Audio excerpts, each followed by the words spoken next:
So this is part two of reasons why we moved back to Canada from Zambia. So the car ride took 4.5 hours, and we finally made it to the village. And here I am excited. I'm like, okay, we're just gonna go get everything, all the, receipts, everything, and we'll be done with everything within that same day. So initially, we get there. She tries to call the landowner's son, all these different people, and nobody's picking up. So I'm just like, we did not drive 4 hours, 4.5 hours, one way, by the way, for these people to not answer their phones.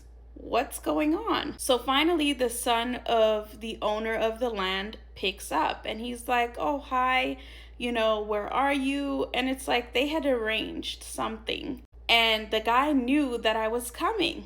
Bear in mind, this lady had told these people that I was married to a white man and I was coming from America. The prices of everything from the amount we paid for the land to the cost of being put into the book, like the entire process cost us so much money. So anyway, we get to the village where the headman is, and mind you, this lady had told me that the headman had put me in the book registry. So I was thinking, okay, we're going to get the receipts, we're going to get the proof from, the headman guy, and everything is just going to be fine and dandy. And by the time I leave, I'll have everything that I need. And, with the whole title process, because I found out later on that this was traditional land. And so once I get all that paperwork, I can get it done. And before I'm leaving in the next 3-4 months, everything would be done. So we get to the village and the headman is there and we start talking with him, and she asks me, she's like, oh, did you bring the money? And there I am seated confused, and I'm like, what money? What are you talking about? So she's like, oh yeah, you didn't know that, when you're coming to see, a headman and whatnot, you have to bring some kind of token, whether it be, money or, some foodstuffs, whatever. And I'm just completely confused because homegirl didn't mention any of this stuff before we left Lusaka. So here I am completely confused and just put on the spot. So then I'm just like, yeah, I didn't bring anything with me. I do have like a few, like probably 1,000 kwacha in my wallet, but I didn't expect that I was supposed to pay anything because last time I checked, you were sent all the money for all of these stuff. I'm thinking we're just coming here and going to get this paperwork and whatnot, and we're gonna go.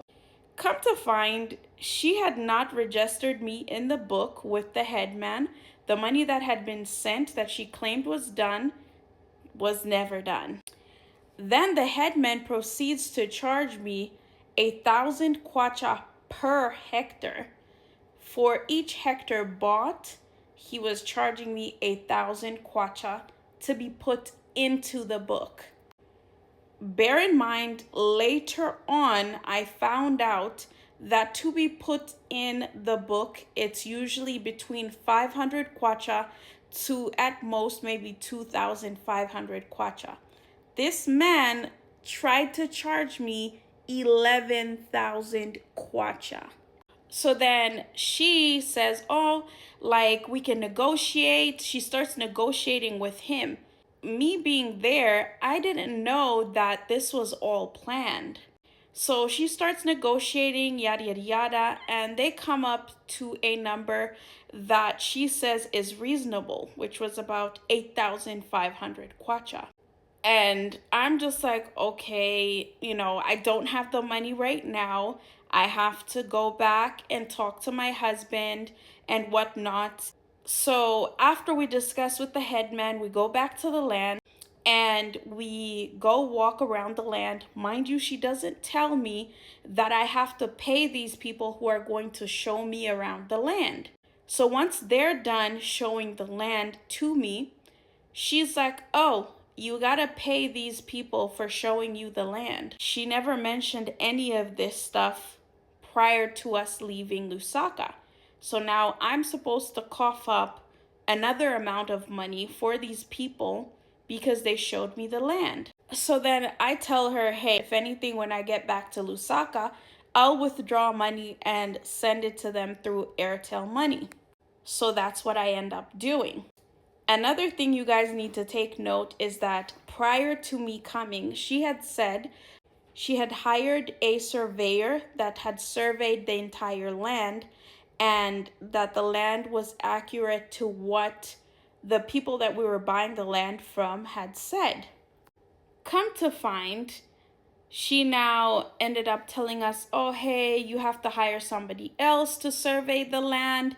And mind you, she had said that she had put beacons in the land, which is just basically these little metal whatever poles to show the perimeter of the land, of which she didn't do. But we sent her the money to do it.